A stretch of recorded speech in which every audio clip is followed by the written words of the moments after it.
Hello students, welcome to my YouTube channel mathematics study class 10th subject math exercise 1.4 का question number आज हम 3 बताने जा रहे हैं। क्वेश्चन है, कुछ वास्तविक संख्याओं के दशमलव प्रसार नीचे दर्शाए गए हैं। प्रत्येक स्थिति के लिए निर्धारित कीजिए कि यह संख्या परिमेय संख्या है या नहीं।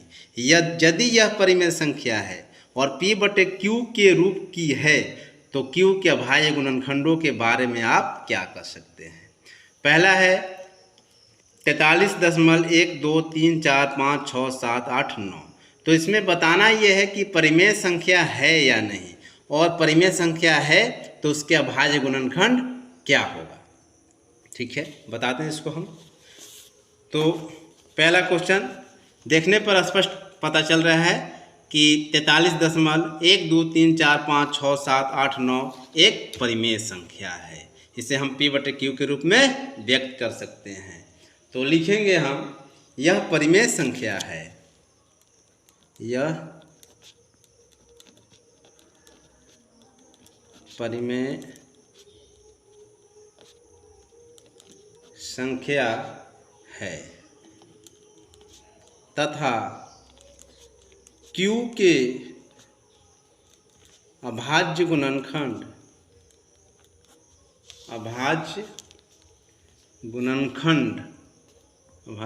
पूछा था। हाँ, ठीक है। अब हम क्वेश्चन 3 के 2 भाग को करते हैं। 2 भाग में दिया हुआ 0.120012001240 ये देखिए, ये संख्या जो दी हुई है ये अपरिमेय संख्या है। क्यों अपरिमेय है? क्योंकि इसमें जो है न किसी अंक का पुनरावृत्ति हो रहा है और न ही ये पूरा कटा है। ये संख्या आगे की ओर जाता है। हर संख्या बार बार एक नई संख्या आ रही है। बार बार जो भी संख्या आया है हर बार नई संख्या आ रहा है। जब नई संख्या आती है हर बार तो वह अपरिमेय संख्या होती है। इसलिए यह एक अपरिमेय संख्या है। लिखेंगे ना, यह अपरिमेय संख्या है, यह अपरिमेय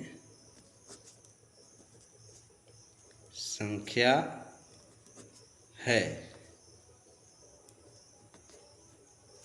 क्योंकि इसमें किसी भी अंक का दोबारा पुनरावृत्ति नहीं हुई है। तो जो अंक पुनरावृत्ति नहीं होती है, बार बार नया आती है, बार बार नए अंक आते हैं, वह अपरिमेय संख्या होती है। अब हम भाग 3 को करते हैं। भाग 3 है 43.123456789।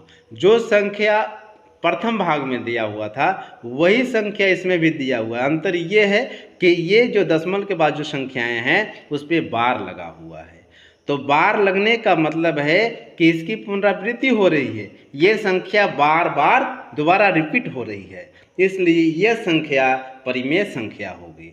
जो संख्याएं बार बार रिपीट होती है, बार बार आती है, वह संख्या परिमेय संख्या होती है। इसलिए लिखेंगे, यह परिमेय संख्या है, यह परिमेय संख्या है।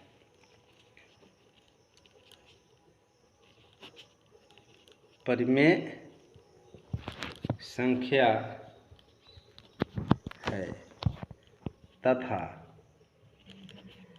Q के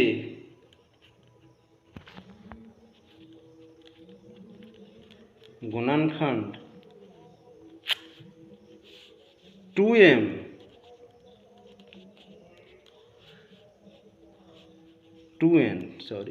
होगा 2n गुने 5m के रूप का नहीं होंगे। इसलिए नहीं होंगे क्योंकि ये जो संख्या है परिमेय तो है परंतु अशांत दशमलव है, ये शांत दशमलव नहीं है। इसलिए इसका जो Q का अभाज्य गुणनखंड होगा वो 2n गुने 5m के रूप का नहीं होगा। इसीलिए हमने लिखा है कि ये इसका अभाज्य गुणनखंड 2n गुने 5m के रूप का नहीं होगा ना, क्योंकि इसमें जो संख्या दशमलव के बाद है वह बार बार रिवीजन हो रहा है, फिर से दोहराया जा रहा है।